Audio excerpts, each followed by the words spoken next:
नमस्कार। ललितपुर जनपद के बुजुर्ग लोगों और बुद्धिजीवों द्वारा एक बैठक बैठाई गई, जिस पर समाज कल्याण और समाज के जो लोग पीछे होते जा रहे हैं उसको लेकर बैठक बैठाई गई और चर्चा की गई कि ऐसे ही अभी के युग में और अभी के लोग पीछे होते जा रहे हैं। मतलब यह कहने का है कि एक दूसरे की मदद नहीं करते, सिर्फ स्वार्थ से काम कर रहे हैं, जिसको लेकर ये बैठक बिठाई गई कि लोगों को जागरूक किया जाए और एक दूसरे की मदद करने के लिए आगे आए। अपने आसपास के लोग और जो पुरानी प्रथाएं हैं और पुराने जो मंदिरों को नाम है उन पर बात की जाए और उनका ज्ञान लिया जाए। इसी को लेकर एक बैठक बैठाई गई और सभी को एक अच्छा संदेश देने का और जागरूक करने का प्रयास कर रही है यह सभी लोग। ये क्या आज ये गोष्ठी हो रही है, मृत्यु भोज कुप्रथा उन्मूलन अभियान जो है उसके अंतर्गत ये बैठक हो रही है जागरूकता पैदा करने के लिए। और इसमें ऐसा किया गया है कि ऐसे विकृतियाँ समाज में पैदा हो रही हैं जो समाज को पीछे धकेलने का काम करते हैं। मतलब जैसे मान लीजिए कोई व्यक्ति अपने परिवार में या किसी परिवार में किसी गंभीर रोग से पीड़ित हो गया, ग्रसित हो गया और उसके बचाव में उसका पैसा लग गया, उसकी ज़मीन बिक गई, पत्नी के गहने चले गए और वो परेशान हो गए।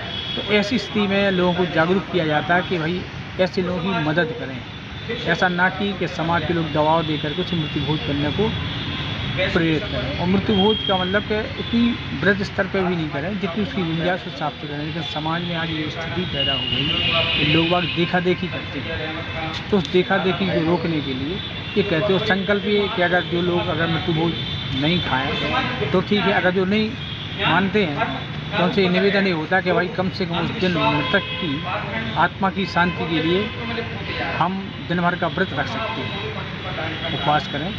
ये सारी इन पर आज विचार विमर्श करने के लिए तमाम लोग यहाँ आए हैं, समाज सेवी लोग। जी भाई साहब, क्या नाम है आपका और आज कंपनी वाले क्या प्रोग्राम चल रहा है? मैं डॉक्टर पूरन सिंह निरंजन, महामंत्री सरदार पटेल जन सेवा संस्थान।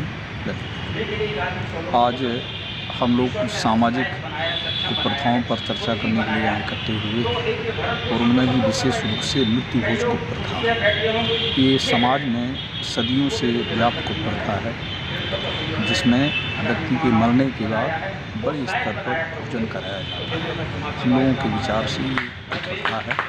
दुखी जिस परिवार में कोई व्यक्ति दिवंगत हुआ है वो बेहद दुखी परिवार होता है, उसमें बड़े स्तर का भोजन का कार्यक्रम नहीं होना चाहिए। उसकी जगह हम लोग ये महत्व देते हैं कि मृतक व्यक्ति तो चला गया, लेकिन अब उसके परिवार में जो जीवित उसके बच्चे हैं और परिवारजन हैं, बच्चों की पढ़ाई लिखाई कैसे हो, उनकी पढ़ाई लिखाई न छूट सके, उनके सामने विकास के और रास्ते बंद ना हो सकें, इस पर हमें विचार करना चाहिए और मृत्यु भोज प्रथा को बंद करना चाहिए। ये हम लोगों का मुख्य उद्देश्य है। देखिए, ये तुमन चौराहा, जो तुमन सरकार, ये सब जो नाम आए हैं, ये कहीं ना कहीं कोई ना कोई इनके पीछे एक इतिहास रहता है। यहाँ जब अंग्रेज़ों की हुकूमत थी हिंदुस्तान में, तो उस समय यहाँ पे वहाँ उनका फोर्स आर्मी रहा करती थी यहाँ पे। तो यहाँ जो एक टीला था तो वहाँ तोपें रखी जाती थी, तो वहाँ तोपों का टीला कहा जाता था। तो धीरे धीरे उसका अपभ्रंश शब्द हुआ कि तुमन चौराहा हो गया। अच्छा, एक और बारे में कहा जाता कि यहाँ पे जो आर्मी की परेड होती थी 2121 कहा जाता था, तो 2121 से ये तुमन हो गया। तो इस तरह का हमारे जो बुज़ुर्ग लोग हैं वो हम लोगों को जो बताया, मैं आपको वो बता रहा हूँ। इसकी वास्तविकता कि हम लोग उस समय तो थे नहीं, लेकिन यही जो बताया गया कि अब इसका अपभ्रंश है जो तुमन चौराहा नाम पड़ गया इसका।